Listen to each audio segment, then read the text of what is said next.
आइए chapter number 2 unit number 1 start कर लेते हैं। अब हम चैप्टर नंबर 1 हमारा ओवर हो चुका है। देखिए बेटा, पहले तो ये समझिए कि चैप्टर 2 जो पूरा का पूरा है वो किसके बारे में है, पहले हम ये डिस्कस कर लें। चैप्टर 2 पूरा का पूरा फिजिकल फंक्शंस के बारे में है। ये फिजिकल फंक्शंस क्या होते हैं पहले ये बताओ सर।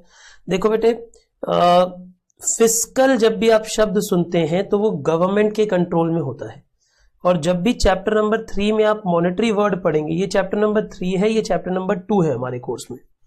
चैप्टर नंबर 3 जो है वो पूरा का पूरा आरबीआई के ऊपर बेस्ड है, यानी बैंक, सेंट्रल बैंक के ऊपर बेस्ड है कि सेंट्रल बैंक क्या क्या करता है, money demand, money supply, monetary policy, ये सब पढ़ेंगे। पर जो चैप्टर नंबर 2 है वो फिजिकल फंक्शन है, वो गवर्नमेंट के फंक्शंस के ऊपर है। इस पूरे चैप्टर में हमारी थीम ये रहेगी कि गवर्नमेंट क्या करती है इकोनॉमी में, मतलब गवर्नमेंट कैसे इकोनॉमी में स्टेबिलिटी लाती है, कैसे लोगों को रोकती है, कैसे प्रोड्यूस करती है, कैसे काम करती भी है, काम रुकवाती भी है, काम चलवाती भी है, बराबरी भी लाती है, वो सब काम क्या करती है गवर्नमेंट। तो फिजिकल फंक्शन जब हम बोलते हैं ना, तो यूजुअली फिजिकल फंक्शन का मतलब होता है गवर्नमेंट की रेवेन्यू और गवर्नमेंट के एक्सपेंडिचर के बारे में पढ़ाई। एक्चुअली में फिजिकल मेजर्स ही दो ही होते हैं, मेन जो फिजिकल मेजर्स है वो दो ही हैं कि गवर्नमेंट आपके लिए कितना खर्चा करती है और आप लोगों से कितना पैसा लेती है, उसी से ही गवर्नमेंट सब कुछ करती है। मतलब गवर्नमेंट अपने बिजनेस खोलती है वो सामान प्रोवाइड करने के लिए जो कोई और नहीं करता, जैसे दिल्ली मेट्रो। अब एक बात हो, दिल्ली में मेट्रो, आपको लगता है कोई प्राइवेट बंदा मेट्रो चला पाता? इतना लॉस होता है कि आप सोच भी नहीं सकते, क्योंकि मेट्रो बनाना, जमीन खरीदना, फिर उस पर मेट्रो बनाना, कंस्ट्रक्शन करना, चलाना, उसकी बिजली का बिल, उसके स्टाफ की सैलरी, उसकी एफिशिएंसी, उसकी मेंटेनेंस, बहुत महंगा काम है। तो इसमें हो सकता है कि गवर्नमेंट को नुकसान भी होता है, रेलवेज में गवर्नमेंट को कई बार नुकसान भी होता है, अभी आके प्रॉफिट में आने लगी है, वरना हमेशा लॉस में ही आती थी रेलवेज। तो ये सब पे फिर भी गवर्नमेंट खर्चा करती है, क्योंकि गवर्नमेंट को पता लगता है कि ये सब चीजें जरूरी हैं। तो हम फिजिकल फंक्शन में क्या पढ़ने वाले हैं कि गवर्नमेंट क्या क्या करती है। सर इस चैप्टर में क्या करने वाले हैं, मेनली हम गवर्नमेंट के फंक्शंस पढ़ने वाले हैं। 3 मेन फंक्शंस जो कि रिचर्ड मसग्रेव ने बोले थे कि ये इंपॉर्टेंट है। पहले आइए जरा टॉपिक का ओवरव्यू दे देते हैं। देखिए इसमें हम क्या क्या पढ़ने वाले हैं। पहला तो एक बड़ा जनरल सा एक क्वेश्चन है। पहले जनरल से इस क्वेश्चन में हमने ये बताया, ये डिस्कस किया कि गिव एग्जांपल्स। ये ना आपकी मॉड्यूल में ही है, तो इसी के मॉड्यूल के एग्जांपल से ही हमने इस चैप्टर को स्टार्ट किया है। मैं फिर से एक बार ही बता दूं बेटा, मैं बार बार एक ही बात बोल रहा हूँ कि ये जो हम रिकॉर्ड कर रहे हैं ये सिर्फ समरी है। समरी मतलब बहुत शॉर्ट में उन टॉपिक्स को पढ़ा रहे हैं। क्लास में हमने जो चीज़ यहाँ शायद हम 2-3 पेज में पढ़ा रहे होंगे, 10-12 पेज में पढ़ाई होगी क्लास में, और काफ़ी डेप्थ में हमने डिस्कशंस की होंगी। तो ये क्लास सब्सटीट्यूट नहीं है आपकी नॉर्मल पढ़ाई के, प्लीज़। हाँ, पर ये आपको किक स्टार्ट कर सकती है कि आप जल्दी से इसको देखने के बाद अपने नॉर्मल चैप्टर्स आप जल्दी पढ़ पाएंगे, ऐसा हमें उम्मीद है। ठीक है ना। तो देखिए steps taken by the government क्या क्या काम करती है, कुछ एग्जांपल्स दो। तो पहला एग्जांपल उन्होंने मांगा to control the potential rise in the price, ताकि चीज़ों का दाम ना बढ़ जाए, इसलिए गवर्नमेंट क्या करती है। तो बेटा चीज़ों का दाम ना बढ़ जाए इसलिए जैसे याद करो, वीट का दाम इंडिया में ना बढ़ जाए, कभी कभी जब प्रोडक्शन लॉस हो जाता है तो गवर्नमेंट क्रॉप वरी को खत्म करने के लिए इंपोर्ट ड्यूटी खत्म कर देती है या कम कर देती है। तो जैसे क्रॉप वरी के लिए आप लिख सकते हो reduction in import duty, reduction, और रिमूव भी कर देती है, reduction in import duty on wheat. अगर हमें ऐसा लगता है कि वीट की भारत में कमी है तो इंपोर्ट ड्यूटी कम कर सकती है सरकार। ऐसे एक रेट कट, जो भी चीजें रेट कट कर सकती है, मतलब इंपोर्ट ड्यूटी वगैरह के रेट सब लोग मिलकर कट कर देते हैं, गवर्नमेंट डिसाइड कर लेती है कि रेट इनका कम कर दो। If shortage of goods in market, मतलब अगर गुड्स की शॉर्टेज हो रही होती है मार्केट में तो गवर्नमेंट इंपोर्ट ड्यूटी या अपने जो भी टैक्सेस वगैरह के रेट्स हैं वो कट कर सकती है, ताकि वो चीजें आसानी से लोगों को मिल सके, उनका दाम ना बढ़े। अच्छा एक बात बताओ, ये भी हम सिर्फ जनरल एग्जांपल पढ़ रहे हैं कि गवर्नमेंट क्या क्या कर सकती है। ये पूछ सकता है बेटे 2 मार्क में कि give a few examples where the government has work for the rate cut, price cut. बताओ बेटा, प्राइस के राइज को ना होने देने के लिए गवर्नमेंट ने क्या किया, गवर्नमेंट ने वेलफेयर के लिए क्या किया, लोगों की वेलफेयर के लिए क्या किया, अंडर प्रिविलेज जो गरीब लोग हैं बेचारे, जिन्हें सब कुछ सुविधाएं नहीं मिल पा रही, उनके लिए गवर्नमेंट ने क्या किया। जैसे फोर्टिफाइड मिड डे मील, आपको पता है ना कर्नाटका के स्कूल्स में आजकल ऐसी मिड डे, बेटा मिड डे मील कितने होती है, जो गवर्नमेंट स्कूल में बच्चे पढ़ते हैं उन्हें खाना मिलता है सरकार की तरफ से, तो वो फोर्टिफाइड मिलना चाहिए, ऐसा न्यूट्रिशियस खाना मिलना चाहिए कि उनकी बॉडी को सच में फायदा मिले। अगला है spend money on the rural job, government ने बहुत सारा पैसा खर्च किया गांव की जॉब में, ये हम जानते हैं, अंडर प्रिविलेज लोगों के लिए। इनफैक्ट गवर्नमेंट ने कई जो स्कूल हैं उनमें कुछ सीट्स रिजर्व की हैं कुछ अंडर प्रिविलेज लोगों के लिए, जो ईडब्ल्यूएस कैटेगरी बोलते हैं ना, इकोनॉमिकली वीकर, आप लिख भी सकते हो जैसे EWS, economically weaker section seats in schools, Delhi के सारे स्कूल्स जिनको जमीन सरकार द्वारा मिली हुई है, उन्हें अपने अपने स्कूलों में 25% बच्चे ईडब्ल्यूएस कैटेगरी के पढ़ाने पड़ेंगे। यानी उन्हें उन बच्चों को पढ़ाना पड़ेगा जिनके पेरेंट्स अफोर्ड नहीं कर सकते, जिनकी फीस नहीं ले सकते वो स्कूल्स। आगे देखिए, एक और तीसरा पूछ रहा है वो हमसे, to provide incentive for the promotion of the production of resource. बेटा गवर्नमेंट ने कब ऐसे दो एग्जांपल दो जहां पे गवर्नमेंट ने कुछ ऐसा किया है ताकि किसी रिसोर्स का यूज इंप्रूव हो। जैसे गवर्नमेंट चाहती है डिजिटलाइजेशन को बढ़ाना, आपको पता है ना मोदी जी का सपना है कि पूरा भारत डिजिटल बन जाए। तो उस सपने के लिए उन्होंने क्या किया, उन्होंने कई स्टेप किए, जैसे सब्सिडाइज स्मार्टफोन, बेटा स्मार्टफोन्स को सस्ता कर दिया, उनके ऊपर ड्यूटी कम कर दी ताकि सब लोगों तक, आज की डेट में तभी तो सब लोगों तक स्मार्टफोन्स पहुंच गए। इसी प्रकार जैसे गवर्नमेंट चाहती है कि आप कैश ना कैरी करें, डिजिटल इकोनॉमी बनाए। डिजिटल इकोनॉमी में क्या होता है कि आप सारी पेमेंट, ज्यादातर payment credit card, debit card से करते हैं, तो 2000 तक की ट्रांजैक्शन के ऊपर लगने वाले जितने भी चार्जेस हैं वो खत्म कर दिए। तो no tax on the credit and the debit card transaction up to ₹2000, यानी छोटे ट्रांजैक्शन पे टैक्स हटा दिया सरकार ने। तो ये अच्छा काम किया कि गंदा काम किया? अच्छा काम किया।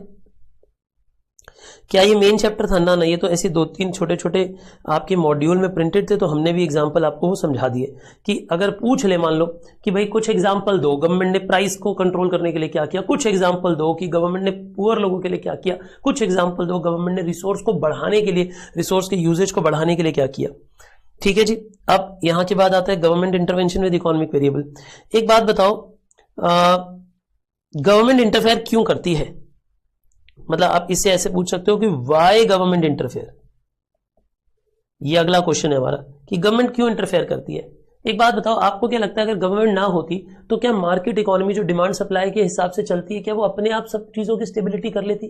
क्या वो दाम ना बढ़ने देती, दाम को रेगुलराइज रखती, सब तक सामान पहुंच जाता, इक्वालिटी आ जाती देश में? क्या आपको लगता है कि मार्केट इकोनॉमी में इक्वालिटी आती? देखो दो पॉसिबिलिटीज है, या तो गवर्नमेंट बीच में से हट जाए, यूएस की तरह इकोनॉमी बना दे जहां सारा काम सिर्फ कैपिटलिस्ट करेंगे, खुद ही चलने दो। क्या आपको लगता है भारत जैसे देश के लिए वो संभव था? नहीं था। हमारे जैसे देश के लिए संभव नहीं है वो। हमें ऐसा लगता है कि उस सिचुएशन में हमारी इकोनॉमी उतनी अच्छी नहीं चल पाएगी। तो पहली बात, गवर्नमेंट क्या करती है, गवर्नमेंट इंटरफेयर क्यों करती है? इंटरफेयर मतलब क्यों टांग अड़ाती है? गवर्नमेंट क्यों अपनी टांग अड़ाती है? To direct them to function in a particular direction. पहला इंपॉर्टेंट योगदान तो यह है कि गवर्नमेंट लोगों को, सेक्टर्स को बोलती है कि तुम इस तरीके से काम करो, तुम ये काम करो, उन्हें डायरेक्ट करती है। गवर्नमेंट क्या करती है बेटे? डायरेक्ट करने का मतलब होता है उन्हें उस तरफ लेके जाती है। जैसे एग्जांपल लो कि रिसोर्सेस को किसी एक सेक्टर में लगवाने के लिए गवर्नमेंट सब्सिडी दे देती है। एग्जांपल दो, जैसे गवर्नमेंट सब्सिडी दे देती है। अब ये सब्सिडी क्या है, आप मुझे एक बात बताओ। टू सोलर पैनल, अब आजकल गवर्नमेंट सोलर पैनल वालों को सब्सिडी दे दी है। आप भी अपनी छत पे अगर सोलर पैनल लगाते हो तो जो बिजली डिपार्टमेंट है आपकी सिटी का, वो आपको सब्सिडी देता है कि अपनी छत पे सोलर पैनल लगाओ, क्योंकि आप सोलर पैनल लगाओगे तो बिजली सन से बन जाएगी। अब सनलाइट से बिजली बन जाएगी तो बिजली कम यूज होगी, कोयला कम खर्च होगा देश का। तो ये एक पॉजिटिव बात है बेटे। तो सब्सिडी टू सोलर पैनल वालों को देती है ताकि एक पर्टिकुलर डायरेक्शन में काम हो सके। Certain goods and services are provided exclusively by the government. और ये भी बताया जा सकता है कि कुछ ऐसे गुड्स एंड सर्विसेज हैं जो एक्सक्लूसिवली गवर्नमेंट इसलिए प्रोवाइड करती है क्योंकि वो काम और कोई कर नहीं सकता, वरना स्टेबिलिटी नहीं आएगी। जैसे रेलवेज इंडिया में सरकार चलाती है क्योंकि वो काम वरना और कोई कर नहीं सकता। ठीक है। अगला है टाइप्स ऑफ इकोनॉमिक सिस्टम। बेटा इकोनॉमिक सिस्टम 3 तरह के होते हैं। मार्केट वो होता है जैसे कैपिटलिस्ट बोलते हो आप। कैपिटलिस्ट कौन से होते हैं? जहां पे ओनर्स जो होते हैं फैक्टर ऑफ प्रोडक्शन के, वो प्राइवेट लोग होते हैं, यानी प्राइवेट ओनरशिप। यहां पे क्या होती है? Private ownership. फिर एक होता है गवर्नमेंट, जिसे आप सोशलिस्ट भी बोल देते हो। जिस तरह की इकोनॉमी को आप क्या बोल देते हो? सोशलिस्ट, जहां सरकार फैक्टर्स ऑफ प्रोडक्शन को ओन करती है। एक होता है मिक्स, जिसमें बोथ होते हैं। बोथ मतलब गवर्नमेंट सेक्टर भी एग्जिस्ट करता है, गवर्नमेंट सेक्टर भी और प्राइवेट सेक्टर भी, दोनों को एग्जिस्ट। जैसे इंडिया में कुछ चीजें गवर्नमेंट ओन करती है, कुछ चीजें प्राइवेट लोग ओन करते हैं, कुछ प्रोडक्शन गवर्नमेंट करती है, कुछ प्रोडक्शन प्राइवेट लोग करते हैं, कुछ प्रोडक्शन दोनों लोग करते हैं। नीड ऑफ इकोनॉमिक सिस्टम, ये भी एक अगला क्वेश्चन बन सकता है कि हमें क्यों चाहिए इकोनॉमिक सिस्टम। बेटा एक बात हो, क्या अगर गवर्नमेंट ना हो, इकोनॉमी को संभाला ना जाए तो क्या देश ठीक चलेगा? नहीं चलेगा, क्योंकि जो आपके पास रिसोर्सेज होती हैं देश में वो कम होती हैं। तो प्रॉब्लम ऑफ स्केर्सिटी को सॉल्व करने के लिए हमें इकोनॉमिक सिस्टम की जरूरत है। आपको क्या लगता है भारत में एक इकोनॉमिक सिस्टम है? बहुत स्ट्रांग इकोनॉमिक सिस्टम है हमारा। हम वैसे मजाक में देश को जो मर्जी बोल लेते हैं, लेकिन सच्चाई है कि हमारे देश का इकोनॉमिक सिस्टम बहुत स्ट्रांग है। क्यों बहुत स्ट्रांग है? एक बात और, 2008 में जब डिप्रेशन आया, पूरी दुनिया में डिप्रेशन आया, पर उसका इंपैक्ट इंडिया में बहुत कम आया। इसका मतलब हम well balanced, well managed economy थे, यानी हमें इंटरनेशनल एक्सपोजर होते हुए भी उनके डिप्रेशन हमें उतना इफेक्ट नहीं कर पाए। यानी अभी भी कई बार ऐसा होता है कि दुनिया में कुछ हो रहा होता है, लेकिन उसका इंपैक्ट इंडिया की मार्केट पे उतना नहीं पड़ता। इसका मतलब हम स्ट्रांग इकोनॉमी है, हम स्टेबल इकोनॉमी बनते जा रहे हैं। तो पहली बात तो वो ये बोलता है कि इकोनॉमिक सिस्टम क्यों होना चाहिए? स्केर्सिटी को सॉल्व करने के लिए, स्केर्सिटी की प्रॉब्लम, हर जगह कमी है, उस कमी को रिजॉल्व करने के लिए। अगला है basic question as to what to produce, how to produce, for whom to produce. भाई किसके लिए बनाना है, क्या बनाना है, वो जवाब भी आपको इकोनॉमिक सिस्टम से आता है। इकोनॉमिक सिस्टम मतलब आप चाहे अपने देश में कैपिटलिज्म लगाओ, तो कैपिटलिज्म से प्रॉब्लम ऑफ स्केर्सिटी सॉल्व करोगे, और what to produce, how to produce, whom to produce. बेटा देखो ना, अभी हमने पढ़ा कि इकोनॉमिक सिस्टम क्या होते हैं, कितने होते हैं। अब हम पढ़ रहे हैं इकोनॉमिक सिस्टम क्यों होते हैं, मतलब देशों में कैपिटलिज्म, सोशलिज्म या मिक्स्ड इकोनॉमी क्यों लगाते हैं। हमारे देश में मिक्स्ड इकोनॉमी क्यों लगाई? जो हमारे नेता साहब थे पुराने जमाने के, जब इंडिया आजाद हुआ तो उन्होंने मिक्स्ड इकोनॉमी क्यों लगाई? ये सोचकर लगाई होगी कि कुछ काम गवर्नमेंट अपने आप अच्छा करेगी जो लोगों के वेलफेयर के लिए, कुछ काम प्राइवेट लोग अच्छा करेंगे जो गवर्नमेंट उतना नहीं कर पाएगी, गवर्नमेंट उतने ज्यादा काम नहीं कर पाएगी कवर। ये अब अगला क्वेश्चन आता है एडम स्मिथ। भाई बेटा एडम स्मिथ जो था वो था पक्का कैपिटलिस्ट। आपको मेरी लाइन लिखने से ही पता चल गया कि पक्का कैपिटलिस्ट। वैसे मैं आपको इस चैप्टर की अगर समरी शॉर्ट में करके बताऊं तो इस चैप्टर नंबर 2 यूनिट नंबर 1 में मैं आपको ऐसे बताऊंगा कि इसमें दो लोगों के बारे में बात हुई है। एक एडम स्मिथ जी के बारे में बात हुई है और एक रिचर्ड मसग्रेव के बारे में बात हुई है। ठीक है, ये दोनों ही लोग बिल्कुल अलग अलग बात करते थे। एडम स्मिथ कहता था देखो, ये था पक्का कैपिटलिस्ट, ये कहता था देखो सरकार के बस की कोई बहुत ज्यादा चीजें है नहीं। वो ये कहता था कि गवर्नमेंट की जो रोल है वो पता है किस किस में रखो, जैसे डिफेंस में रखो, जैसे पुलिस में रखो, मतलब जो सोशल वेलफेयर की दो चार कुछ चीजें हैं ना जो और कोई नहीं दे सकता, जैसे लीगल लॉ एंड ऑर्डर में रखो, जैसे कोर्ट सरकारी होने चाहिए, कोर्ट प्राइवेट नहीं होने चाहिए, पुलिस सरकारी होनी चाहिए, डिफेंस सरकारी होनी चाहिए। उसने कहा कि ये सारे काम मतलब but most of other things, जो अदर वर्क्स हैं वो कैपिटलिस्ट को दे दो, वो कैपिटलिस्ट को दे दो। कैपिटलिस्ट मतलब प्राइवेट लोगों को दे दो। तो एडम स्मिथ जो था वो पक्का कैपिटलिस्ट टाइप का बंदा था। वो कहता था कि सरकार को बहुत थोड़ा सा रोल दो, सरकार क्या करेगी, जैसे सरकार लॉ एंड ऑर्डर को रखे, पीस को रखे, प्रॉपर्टी राइट्स मेंटेन करे, पुलिस बनाए, डिफेंस करे, देश की रक्षा करे, ये सब काम करे, और बाकी प्रोडक्शन का उस सब में सरकार तुम घर बैठो, ये सब काम प्राइवेट लोग संभालेंगे। पर रिचर्ड मसग्रेव ऐसा नहीं मानता था। वो मानता था कि जो गवर्नमेंट का रोल है वो बहुत वाइड है। उनका मानना था कि गवर्नमेंट को 3 मेन स्टेप्स लेने चाहिए। एक एलोकेशन गवर्नमेंट को देखनी चाहिए। एलोकेशन मतलब समझ लो, पहले मैं अभी डिटेल में समझाऊंगा। एलोकेशन मतलब रिसोर्सेज कहां कहां खर्च करनी है, ये सरकार डिसीजन ले। मतलब व्हाट टू प्रोड्यूस, ये सरकार डिसीजन ले। कहां क्या मतलब क्या बनाना है, ये सरकार का डिसीजन होना चाहिए। फिर रीडिस्ट्रीब्यूशन, रीडिस्ट्रीब्यूशन का मतलब है कि अगर कोई लोग बहुत अमीर हो रहे हैं तो उनको बंटवारा करे, जैसे अमीरों से ज्यादा टैक्स कलेक्ट करे, सरकार गरीबों पे खर्च करे। सरकार को रॉबिनहुड बना दो। रीडिस्ट्रीब्यूशन मतलब होता है सरकार को रॉबिनहुड बना दो। रॉबिनहुड क्या करता था, अमीरों को लूटता था, गरीबों को बांटता था पैसा। तो वही काम सरकार को करना चाहिए।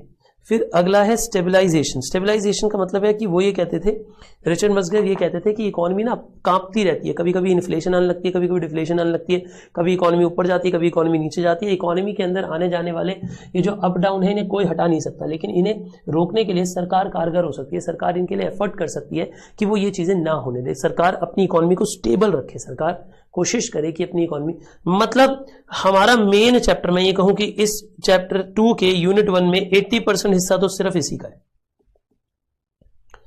ये तो बस, बाकी सब तो जो अब ऊपर के 20% डिस्कशन है बस वो खत्म होने वाले हैं।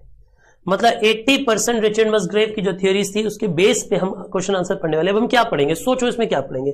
एलोकेशन क्या होती है, एलोकेशन की प्रॉब्लम क्या है, मार्केट इकोनॉमी। मार्केट इकोनॉमी मतलब अगर कैपिटलिज्म में चले जाओगे तो क्या दिक्कत है, गवर्नमेंट उसे कैसे ठीक करती है, अगर गवर्नमेंट भी उसमें फेल हो जाती है तो क्यों फेल होती है, मतलब गवर्नमेंट की क्या दिक्कतें रह जाती हैं, ये सब पढ़ेंगे। ऐसे ही इसमें पढ़ेंगे 4-4, 3-3, 4-4, सब में क्वेश्चन पढ़ेंगे, चैप्टर खत्म हो जाएगा। यानी आपको चैप्टर की आउटलाइन समझ आई मैंने क्या कहा? पहले हमने पढ़ा टाइप्स ऑफ इकोनॉमीज क्या होती है, हमने पढ़ा कैपिटलिस्ट, सोशलिस्ट, मिक्स्ड इकोनॉमी हो सकती है। क्यों होती है इकोनॉमी? ताकि what to produce, how to produce, whom to produce decide हो सके, और जो स्केर्सिटी है उससे बाहर निकल सके, स्केर्सिटी की प्रॉब्लम को हम झेल सके। देखिए, तो एडम स्मिथ भाई क्या कहते थे? एडम स्मिथ कहते थे सरकार आप मेरे से हाथ जुड़वा लो, आप करो खाली लिमिटेड काम, in national defence, maintenance of justice, law, establishment and of beneficial public institution, public work. सरकार को बोलो कि पब्लिक वर्क करे बस, मतलब छोटे मोटे काम, मतलब जो मेंटेनेंस के, डिफेंस मेंटेनेंस के, पुलिस मेंटेनेंस के, लॉ एंड ऑर्डर के, ये सब काम सरकार करे, बाकी सब कैपिटलिस्ट को दे दो। यानी आप ऐसे लिख सकते हो कि other works to be manage by capitalist, other works to be manage by private sector. इनका मानना था बाकी सारे काम भैया प्राइवेट लोग तुम कर लो, सरकार वरकार को छोड़ो, ये सब बातें सरकार की छोड़ो, आगे पढ़ो। अब आता है थियरी पब्लिक फाइनेंस किसने लिखी? मैं इसे बता दूं आपको, ये रिचर्ड मसग्रेव ने लिखी थी। इस भाई की अलग अपनी चौड़ थी, बिल्कुल अलग ही चौड़ थी, इसका अलग ही क्वेश्चन चल रहा है। इसने थ्योरी पब्लिक फाइनेंस लिखी और उसमें बोला कि सरकार के 3 मेन काम है, रिसोर्सेज को एलोकेट करना, इनकम को रीडिस्ट्रीब्यूट करना और मैक्रो इकोनॉमिक स्टेबलाइजेशन करना। 3 काम बोले उन्होंने। कौन कौन से 3 काम बोले? रिसोर्सेज को एलोकेट करना, कहां कहां क्या क्या बनाना है ये सरकार डिसाइड करे। भाई बेटा लोग अगर करेंगे तो वो ठीक से नहीं करेंगे, उनका ये मानना था लोग क्या करेंगे, लोग खाली वो प्रोड्यूस करने लग जाएंगे जिसमें उन्हें प्रॉफिट है। एक बात बताओ, एक देश में मोबाइल ही मोबाइल, टीवी ही टीवी बनते रहे, क्या फायदा होगा? पता चला उस देश में दवाइयां नहीं बन रही। तो गवर्नमेंट की रिस्पॉन्सिबिलिटी है ना कि रिसोर्सेज को ठीक से बांटे ताकि सब कुछ बन पाए, ये उन्होंने कहा एलोकेशन में। सुनिए, तो पहले फंक्शंस ऑफ गवर्नमेंट बता रहा है आपको, ये तीनों फंक्शंस ऑफ गवर्नमेंट है। ये बेटा पहला फंक्शन ऑफ गवर्नमेंट है, ये दूसरा फंक्शन ऑफ गवर्नमेंट है, ये तीसरा फंक्शन ऑफ गवर्नमेंट है मसग्रेव के अकॉर्डिंग। इनमें से ये पहले दोनों जो है वो माइक्रो इकोनॉमिक है और जो तीसरा वाला है वो मैक्रो इकोनॉमिक फंक्शन है। पहले दोनों माइक्रो इकोनॉमिक है और तीसरा वाला मैक्रो इकोनॉमिक है। माइक्रो मतलब छोटा, मैक्रो मतलब पूरी इकोनॉमी का। बेटा एलोकेशन में क्या करते हैं हम, क्या करते हैं, correct the sources of inefficiency, मतलब करेक्ट इनएफिशिएंसी, मतलब जहां जहां पे गलत प्रोडक्शन होती है, ऐसी चीजें प्रोड्यूस हो रही होती हैं पहले इकोनॉमी में जो बिकेंगी भी नहीं, तो गवर्नमेंट उन्हें रोकती है, उधर उस जगह पे अपनी रिसोर्सेज लेके जाती है जो प्रोड्यूस होनी चाहिए। और फेयर डिस्ट्रीब्यूशन करो इनकम एंड वेल्थ की, बराबरी से बांटो ताकि रीडिस्ट्रीब्यूशन हो, बराबर हो जाए सब। और स्टेबलाइजेशन मतलब चीजों का दाम ऊपर नीचे ना जाए, प्रोडक्शन ऊपर नीचे ना जाए, जैसे डॉलर अचानक महंगा, डॉलर अचानक सस्ता ना हो, प्राइसेस देश के अंदर नॉर्मल रहे, अचानक से ऊपर नीचे ना हो, इन सब के लिए मैक्रो इकोनॉमिक स्टेबलाइजेशन फंक्शंस है। ठीक है, आगे पढ़िए। अब हम यहां पे पढ़ते हैं, यहां पे बड़ा सा एक रोमन 1 डाल लो, यहां से एलोकेशन फंक्शन स्टार्ट हो जाता है। एलोकेशन फंक्शन पहला फंक्शन सुनो। तो पहली बात, एलोकेशन फंक्शन क्या होता है? तो आप बताओगे एलोकेशन फंक्शन का मतलब है कि फैक्टर्स ऑफ प्रोडक्शन जो है are allocated among the various uses, यानी आप उन्हें अलग अलग तरीके से बांटो। बेटे एलोकेशन मतलब होता है बंटवारा ऑफ रिसोर्सेज, रिसोर्सेज का बंटवारा करो, कहां पे कितनी रिसोर्सेज आपने इस्तेमाल करनी है ये बताओ देश में। Determine the quantity actually to be produce, कितना सामान बनाना है ये बताओ। ठीक है जी। व्हाट टू प्रोड्यूस, ऐसे कहो what to produce and how much to produce. भाईजान क्या बनाना चाहते हो और कितना सामान बनाना चाहते हो, ये सरकार बताए। अच्छा अब एक बात और, प्रॉब्लम ऑफ रिसोर्स एलोकेशन क्या है? अच्छा एक बात और, अगर गवर्नमेंट टांग ना अड़ाए, अगर गवर्नमेंट टांग ना अड़ाए तो क्या दिक्कत है? Problem of resource allocation in, ऐसे लिखो, in private hands. Private hands मतलब होता है मार्केट इकोनॉमी, यानी अगर खाली मार्केट इकोनॉमी हो, सरकार टांग ना अड़ाए तो क्या दिक्कत है? एक बात है ना, अगर सिर्फ प्राइवेट सेक्टर के लोग, अगर सिर्फ अंबानी अडानी लोग, अमीर अमीर टाटा लोग, ये लोग अमीर लोग ही, अगर सिर्फ मतलब प्राइवेट लोग ही, मतलब अमीर नहीं बोलना चाहता बट प्राइवेट बोलना चाहता हूं कि प्राइवेट सेक्टर के लोग ही अगर प्रोडक्शन देखते होंगे तो क्या दिक्कत आएगी? आपको क्या लगता है क्या बनाएंगे? पहली बात यह है, एक तो इम्परफेक्ट कॉम्पिटिशन होने लगेगा, मोनोपोली बन जाएगी। मोनोपोली क्या करती है? मोनोपोली वही सामान बनाती है जिसमें उसे ज्यादा मुनाफा होता है और वही क्वांटिटी भी कम बनाती है ताकि सबको ना मिले और महंगे में बिके, मतलब इम्परफेक्ट मोनोपोली होने लग जाएगी बेटा। ऑब्वियस सी बात है, अगर प्राइवेट लोगों के हाथों में सब कुछ छोड़ दिया, अगर सरकार टांग ना अड़ाए तो क्या होगा? ये हम क्या पढ़ रहे हैं? ये हम पढ़ रहे हैं कि एलोकेशन में क्या, लिख लो जरा हिंदी में लिख लो ताकि याद रहे, एलोकेशन में क्या प्रॉब्लम्स आएंगी, क्या प्रॉब्लम्स आएंगी अगर गवर्नमेंट इंटरफेयर ना करे? अगर गवर्नमेंट इंटरफेयर ना करे,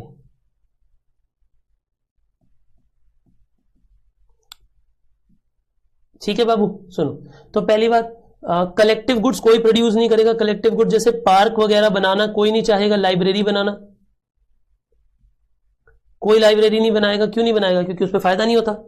एक्सटर्नलिटीज, पॉल्यूशन वगैरह की रखवाला कोई नहीं करेगा। भैया पॉल्यूशन बढ़ता चला जाएगा देश में, उसकी रखवाली कोई नहीं करेगा। बेटा गवर्नमेंट होती है तो टांग अड़ाती है ना, भैया ये बहुत पॉल्यूशन कर रहे हैं, यहां से हटाओ या ये बिजनेस बंद करो।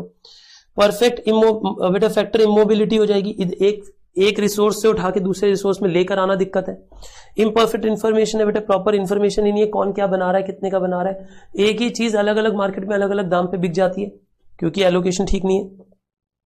और इसी के कारण इनइक्वालिटी ऑफ इनकम भी होती है, मतलब पैसा भी बराबरी से नहीं बढ़ता। सब लोग बराबरी से अमीर नहीं होते, कुछ लोग बहुत अमीर हो जाते हैं, कुछ लोग बहुत गरीब रह जाते हैं। बोली बातें क्लियर हुई? ये हमने क्या पढ़ा?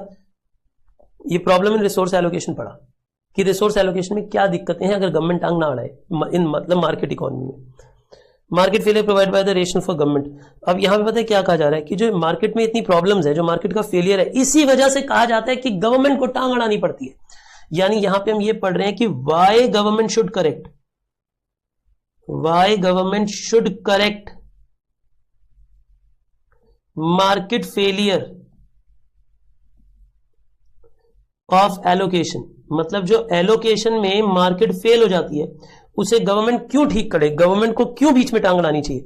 यहां पे हमने क्या पढ़ा? यहां पे हमने पढ़ा मार्केट फेल हो जाती है एलोकेशन में।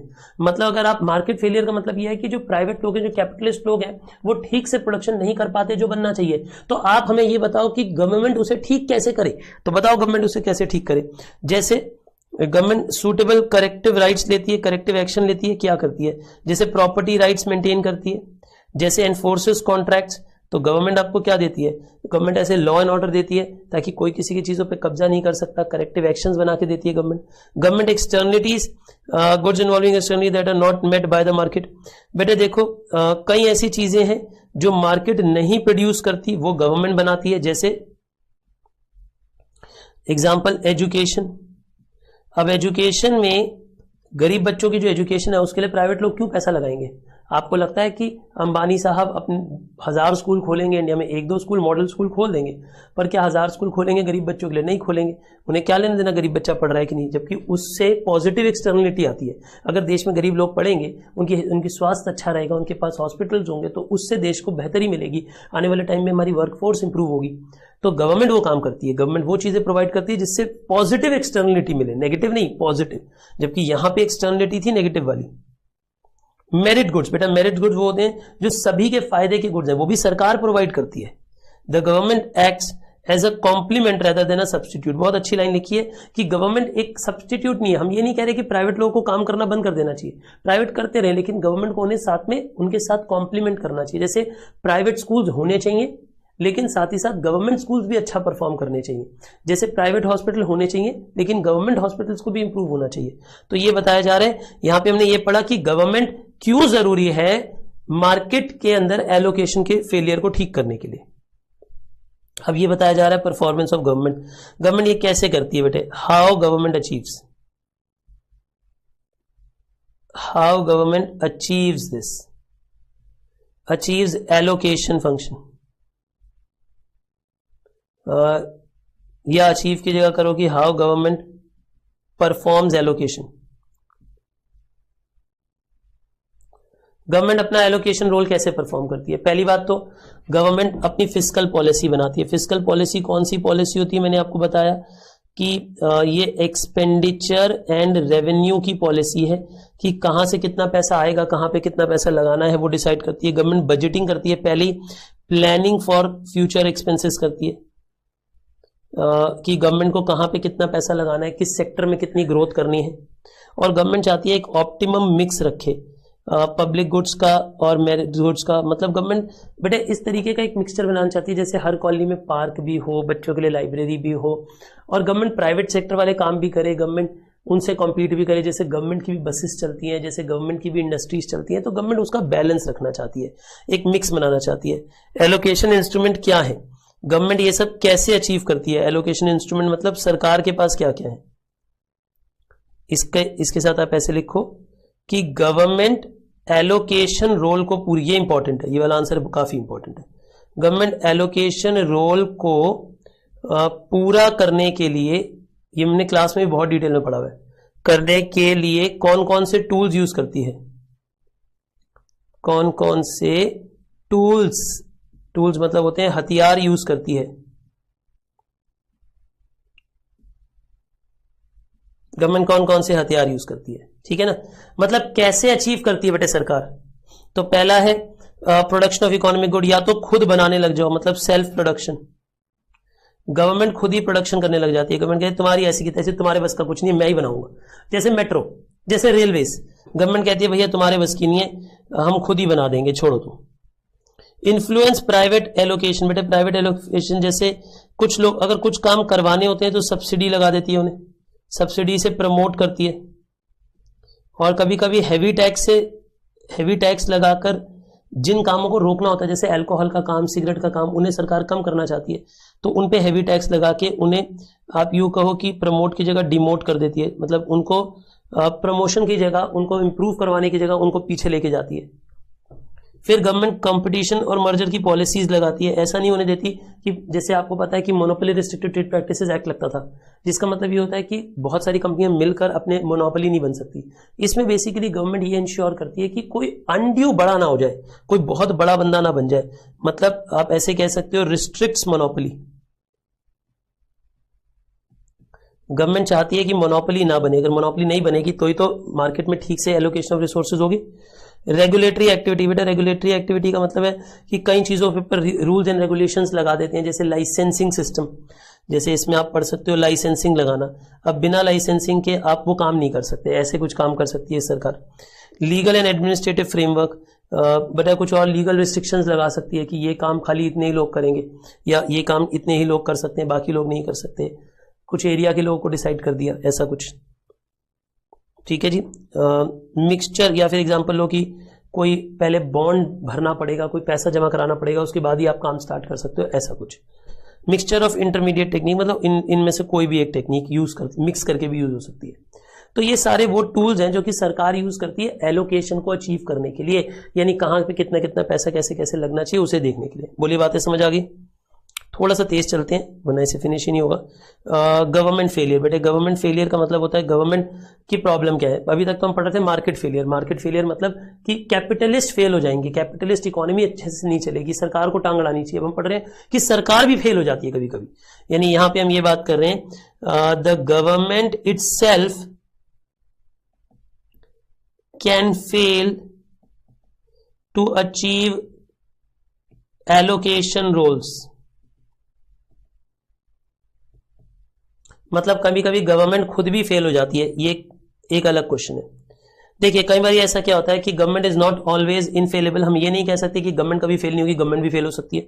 कई बार ऐसा होता है कि गवर्नमेंट जो कंट्रोल करने के मेजर्स लेती है वो मेजर्स महंगे होते हैं, और पता चला जो मार्केट की गलतियां थी उन गलतियों को ठीक करने से ज्यादा पैसा सरकार मतलब जो गलती की कीमत से ज्यादा, गलती मान लो 1,000 करोड़ की थी, उसे ठीक करने में गवर्नमेंट 1,200 करोड़ लगा देती है। तो उससे अच्छा तो गलती रहने देते भाई तुम। कभी कभी गवर्नमेंट खुद ही गलतियां कंट्रीब्यूट करती है, कभी कभी गवर्नमेंट खुद ही मार्केट फेलियर जनरेट कर देती है। गवर्नमेंट कई बार ऐसा काम कर देती है, ऐसे रूल्स बना देती है जिससे प्रोडक्शन होनी रुक जाती है। जो फायदे वाली चीजें थी, लोगों को कुछ मिल रहा था, वो भी रुक जाता है, बचा कुछ भी। जैसे इनएडिक्वेट इंफॉर्मेशन, बेटा इनएडिक्वेट इंफॉर्मेशन मतलब कई बार सरकार के पास पूरी इंफॉर्मेशन नहीं होती, कॉन्फ्लिक्टिंग ऑब्जेक्टिव होते हैं, नेता वेता लोग पैसे खा लेते हैं, जो बड़े बड़े सरकारी ऑफिसर्स होते हैं उनके पास मतलब बहुत ज्यादा एडमिनिस्ट्रेटिव कॉस्ट होती है। सरकार की खर्चे ही तो बहुत है। आप एक बात हो, सरकारी बैंक में इतने सारे लोग होते हैं लेकिन फिर भी काम ठीक से नहीं हो रहा होता। प्राइवेट सेक्टर के बैंकों में कम लोग होते हैं फिर भी काम तेज हो रहा होता है। तो गवर्नमेंट के खर्चे बहुत ज्यादा है, और गवर्नमेंट हमेशा अनबायस्ड नहीं होती बेटा। कभी कभी अनबायस्ड होने का मतलब होता है कि गवर्नमेंट पार्शियल भी होती है। जैसे हो सकता है कि मान लो बीजेपी गवर्नमेंट है, तो हो सकता है वो कांग्रेस के किसी ओनर की फैक्ट्री को बंद करवाने में लग जाए, या रिवर्स भी हो सकता है। मैं सिर्फ ऐसे किसी के अगेंस्ट नहीं बोल रहा हूं, बट ये सिर्फ समझाने के लिए एग्जांपल दे रहा हूं कि ऐसा होगा, मैं नहीं कर रहा। पर मानो कभी कभी आपस में पॉलिटिकल राइवलरी हो सकती है, कभी कभी पॉलिटिकल अपनी एफिलिएशंस, अपने फायदे हो सकते हैं। अब पता चला नेता साहब के बेटे की इंडस्ट्री है तो उसे फायदा पहुंचाया जाएगा डायरेक्टली इनडायरेक्टली किसी भी तरीके से। तो ये सब भी मार्केट फेलियर को लेकर आता है कि गवर्नमेंट खुद ही अनबायस्ड नहीं हो पाती। ठीक है, अब एक और अगला क्वेश्चन है, market economy leads to a non egalitarian because. अब पहले यहां पे एक लाइन डाल दो, यहां से रीडिस्ट्रीब्यूशन का क्वेश्चन स्टार्ट हो जाता है, इसके बाद रीडिस्ट्रीब्यूशन, यहां पे एक लाइन डाल दो, मतलब पहला फंक्शन अब जाके खत्म हो जाता है। तो एलोकेशन के बारे में हमने जो पढ़ना था वो हमने पढ़ लिया। अब हम आ जाते हैं रीडिस्ट्रीब्यूशन के बारे में बात करेंगे। बेटा क्या आपको लगता है मार्केट इकोनॉमी, कैपिटलिस्ट इकोनॉमी से सब लोग बराबर हो जाते हैं? इगैलिटेरियन इकोनॉमी का मतलब होता है equal, everybody is equal.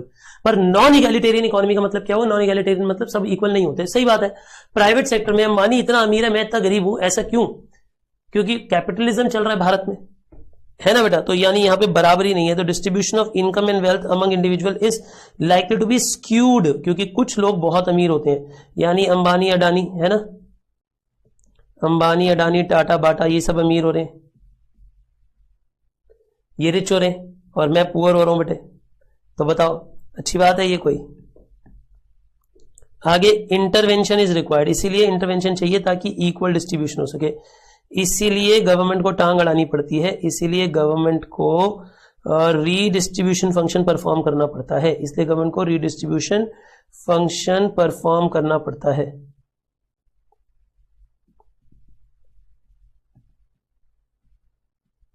Alright, सुनो, तो रीडिस्ट्रीब्यूशन का मतलब क्या है?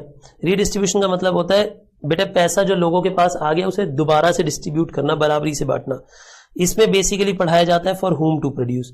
इसमें इंश्योर किया जाता है इक्विटी एंड फेयरनेस, यानी all should get their desired needs, all should get the desired goods and services. मतलब सभी लोगों के हिसाब से गुड्स एंड सर्विसेज देश में बननी चाहिए। ऐसा नहीं है कि सिर्फ अमीरों वाली गुड्स। पता चला भारत में मर्सिडीज और बीएमडब्ल्यू बन रही है, छोटी गाड़ी नहीं बन रही जो गरीब लोगों को चाहिए। ऐसा नहीं होना चाहिए, बराबरी से सब कुछ बनना चाहिए। तो इसके एम क्या है? Very important question. एम है इक्विटेबल डिस्ट्रीब्यूशन, बराबरी से बंटना। Well being of the deprived, जो गरीब लोग हैं उनको भी वेलफेयर देना। इक्वालिटी, इक्वालिटी मतलब उन्हें बराबरी का अधिकार देना। जैसे मैंने भी आपको थोड़ी देर पहले बताया कि ईडब्ल्यूएस की सीट्स इन प्राइवेट स्कूल, बेटा एक बात आना, प्राइवेट स्कूल में उनको सीट दी जाती है गरीब बच्चों को ताकि वो भी अच्छे से पढ़ पाए। ये क्या है? ये इक्वालिटी का चांस है, यानी उनके लिए एक ऐसा चांस है कि बराबरी का मौका है कि वो भी अच्छे स्कूल में, प्राइवेट स्कूल में पढ़ पाएं या वो भी अच्छे कॉलेज में पढ़ पाएं। इसकी इक्वालिटी का जरिया है। सिक्योरिटी, जैसे बेसिक चीजें उन्हें दी जानी चाहिए, उनको सेफ्टी दी जानी चाहिए और उनको मिनिमल स्टैंडर्ड ऑफ लिविंग दिया जाना चाहिए। रोटी कपड़ा मकान तो देना ही चाहिए कम से कम। जैसे एग्जाम्पल मिड डे मील देते हैं। जैसे आपको ये याद है कि प्राइम मिनिस्टर आवास योजना, ये है ना प्रधानमंत्री आवास योजना, आवास योजना। इसका मतलब क्या है कि सभी गरीब लोग के पास भी अपना घर होना चाहिए। अगर आपके पास किसी के पास घर नहीं है अपना बंदे पास, तो वो सरकार से लोन ले सकता है और उस लोन पे बहुत सारी सब्सिडी मिलती है, बहुत सारी सब्सिडी मिलती है कि वो लोन लेकर अपने लिए एक प्रॉपर्टी खरीद ले, एक घर खरीद ले जिसमें वो रहने लगे। ये पीएम मोदी का सपना है कि सबके पास अपना अपना एक घर हो।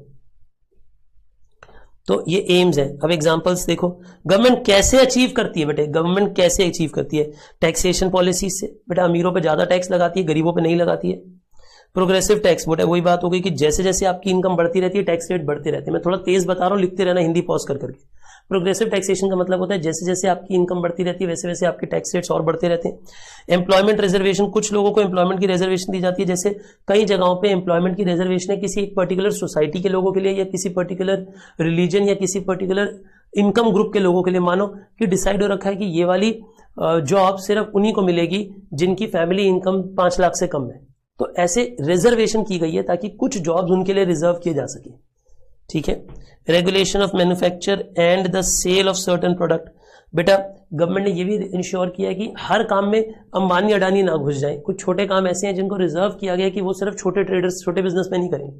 जैसे आपको पता है कि माचिस बनाने की कोई बहुत बड़ी फैक्ट्रियां नहीं होती, जैसे बीड़ी बनाने की, जैसे अगरबत्ती बनाने की, जैसे हैंडीक्राफ्ट की चीजें बनाने में, कुछ कुछ चीजों में, खादी वादी के केसेस में गवर्नमेंट ने रिजर्वेशन की हुई है कि ये काम सिर्फ छोटे लोग ही करेंगे, इनमें बड़े इंडस्ट्रियलिस्ट अपना हाथ नहीं डाल सकते, क्योंकि बड़े इंडस्ट्रियलिस्ट चले आएंगे उसमें तो कई लोगों की एम्प्लॉयमेंट चली जाएगी। Special scheme for backward region, backward region के लिए गवर्नमेंट पैसा खर्च करती है। ये गुड एग्जाम्पल्स है बेटे, ये आप पढ़ लीजिएगा कि how government achieves redistribution role, अब मैं कौन सा रोल बता रहा हूँ, रीडिस्ट्रीब्यूशन का रोल। ऊपर मैंने बोला था एलोकेशन रोल, अब मैं बोल रहा हूँ कि गवर्नमेंट अपने रीडिस्ट्रीब्यूशन के रोल को कैसे पूरा करती है, क्या क्या स्टेप्स लेती है ना। इसमें टूल्स भी बोल सकते हो आप, टूल्स या मेजर्स अवेलेबल। मैं जैसे बोलता हूँ हथियार कौन कौन से हैं सरकार के पास, सरकार के पास कौन कौन से हथियार है जिससे वो शिकार कर सकती है रीडिस्ट्रीब्यूशन की प्रॉब्लम का। अब आगे देखिए, टू एजेस स्वॉर्ड। एक बात बताऊं, ये बोलना बड़ा अच्छा लगता है, प्यारा लगता है कि गवर्नमेंट ने ये सेक्टर रिजर्व कर दिया, ये कर दिया, पर पता है इस सबसे क्या होता है, इस सबसे डिमोटिवेट भी होता है। एक बात हो, एक प्राइवेट बंदा है, वो अच्छा खासा मान लो काम कर रहा है, अब सरकार आ जाए, मान लो मैं अपने एग्जांपल लेता हूं, मान लो हम सब लोग जैसे टीचर्स हैं, हम लोग ट्यूटर्स हैं, हम पढ़ाते हैं, हम उसी से थोड़ी बहुत रोटी चलाते हैं अपनी घर की।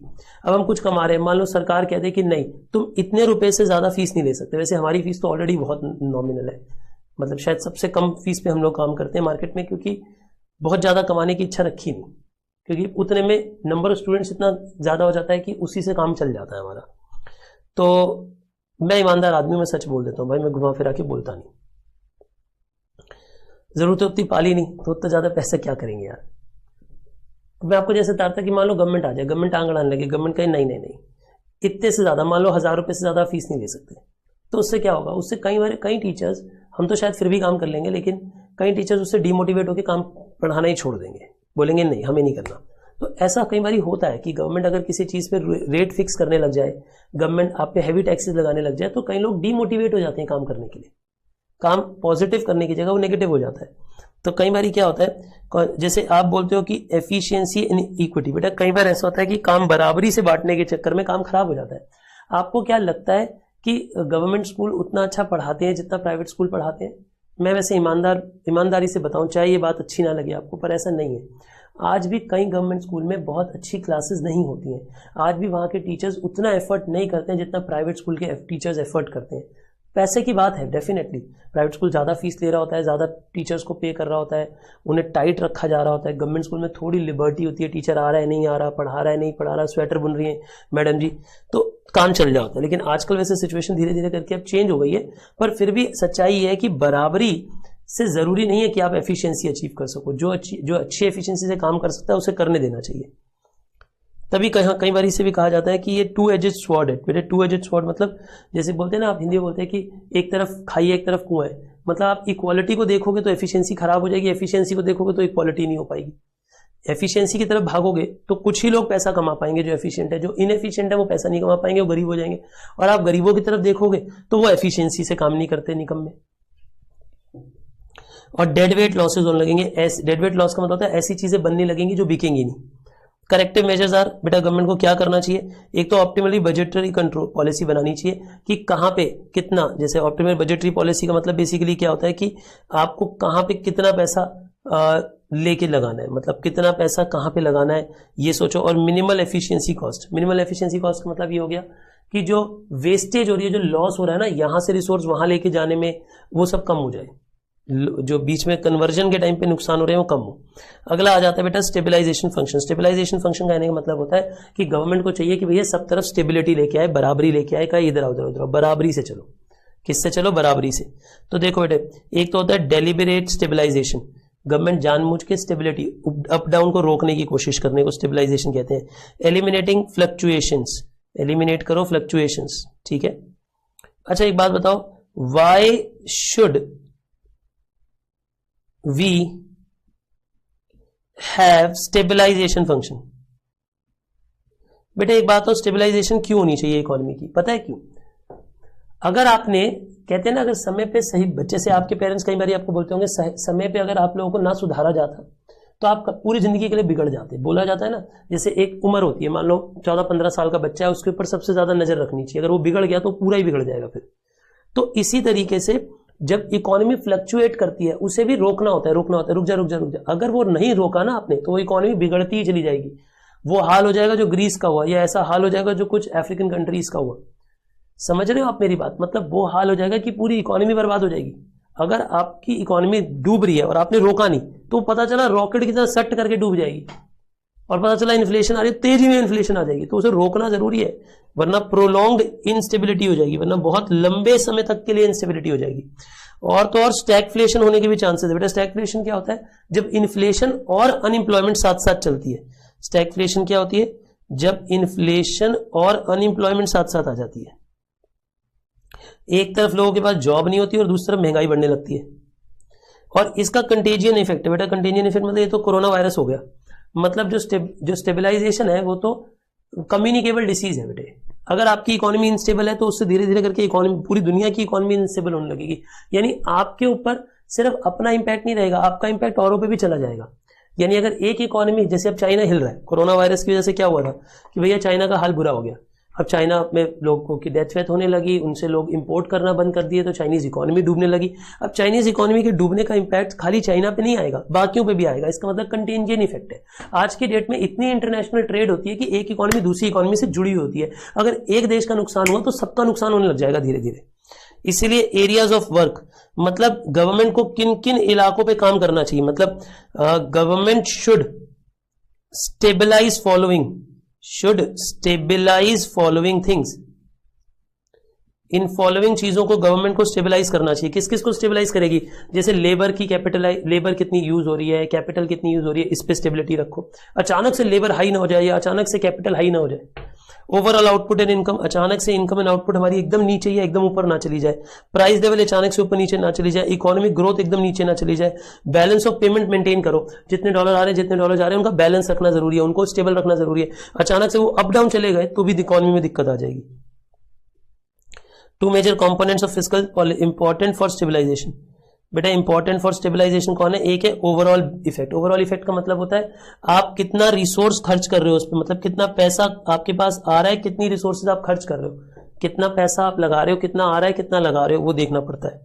फिर अगला है माइक्रो इफेक्ट। बेटा जैसे स्पेसिफिक पॉलिसी बनाओ अलग अलग चीजों के लिए, कि अगर प्राइस अनस्टेबल हो रहा है, जैसे एग्जाम्पल हो, कभी कभी ऐसा होता है कि अनियन बहुत महंगे हो गए इंडिया में, तो गवर्नमेंट इंपोर्ट स्टार्ट कर देती है अनियन का, तो उसे वो स्पेसिफिक पॉलिसी है ताकि अचानक किसी चीज का दाम ऊपर नीचे हो जाए तो उसके लिए गवर्नमेंट क्या करेगी, वो एक चीज के लिए और एक जनरल लेवल है। ठीक है जी। अगला है स्टेबलाइजेशन इंटरवेंशन पॉलिसी। गवर्नमेंट कैसे कैसे इंटरफेयर करती है, गवर्नमेंट स्टेबलाइजेशन कैसे कैसे करती है, गवर्नमेंट के क्या हथियार हैं, ऐसे लिखो, गवर्नमेंट के क्या हथियार हैं स्टेबलाइजेशन के लिए। स्टेबलाइजेशन के लिए गवर्नमेंट के क्या क्या हथियार हैं स्टेबलाइज, इकोनॉमी को स्टेबलाइज करने के लिए। एक तो मॉनेटरी पॉलिसी है। बेटा मॉनेटरी पॉलिसी का मतलब क्या होता है जानते हो आप? मुझे सोच के बताओ मॉनेटरी पॉलिसी का मतलब क्या होता है। मॉनेटरी पॉलिसी मतलब, मैं एग्जांपल लेता हूं बेटा, मॉनेटरी पॉलिसी वर्ड का मतलब है कि गवर्नमेंट की जो पॉलिसी है जिसकी वजह से इकोनॉमी ऊपर नीचे जाती है उसे control. Monetary policy basically RBI के हाथों में होती है, मनी सप्लाई, मनी डिमांड, ये आप अगले चैप्टर में पढ़ेंगे, वैसे उन्हें कंट्रोल करना। फिस्कल पॉलिसी गवर्नमेंट के हाथों में होती है, जो गवर्नमेंट का बजट होता है ना, वो फिस्कल पॉलिसी होता है। उससे भी गवर्नमेंट की टैक्स ले लो स्टेबिलिटी लाने के लिए। अगर पता चला इकोनॉमी ज्यादा ही हाई हो रही है तो टैक्स ज्यादा बढ़ा दो, इकोनॉमी डूब रही है तो खर्चा ज्यादा कर दो इकोनॉमी पे। ये सब डिसीजंस गवर्नमेंट लेती है। फिर गवर्नमेंट बात करिए इन्फ्लेशन क्या होता है। बेटा आपको पता है ना, इन्फ्लेशन में प्राइसेस बढ़ रहे होते हैं तो गवर्नमेंट कॉन्ट्रैक्शनरी पॉलिसी लेती है, यानी सरप्लस बजट बनाती है, यानी गवर्नमेंट टैक्स ज्यादा लेती है और एक्सपेंडिचर कम करती है। गवर्नमेंट को अगर इन्फ्लेशन को रोकना है तो इन्फ्लेशन कैसे रोकेगी? अचानक दाम बढ़ रहे हैं तो गवर्नमेंट रोकेगी कैसे? गवर्नमेंट आपसे पैसा ज्यादा ले लेगी और आप पे खर्चे कम करेगी इकोनॉमी पे। और उल्टा भी हो सकता है, डिफ्लेशन में क्या होता है, प्राइसेस कम हो रहे होते हैं, इकोनॉमी डूब रही होती है तो गवर्नमेंट को उसे उठाना होता है, तो गवर्नमेंट एक्सपेंशनरी पॉलिसी बनाती है। गवर्नमेंट कई बार डेफिसिट बजट करती है। डेफिसिट बजट करने का मतलब क्या होता है? डेफिसिट बजट मतलब होता है कि गवर्नमेंट अपने खर्चे बढ़ा लेती है और टैक्सेस का जो रेवेन्यू होता है वो कम कर देती है। आपके टैक्स रेट कम कर देती है बट आपके ऊपर खर्चा ज्यादा करती है। गवर्नमेंट नए पब्लिक वर्क स्टार्ट कर देती है। बोलिए मेरी बातें आपको समझ आती है मैंने क्या कहा? बोलो बोलो, इतना समझ आता है? मैं उम्मीद करता हूं कि आपको यूनिट 1 ठीक से समझ आ गया।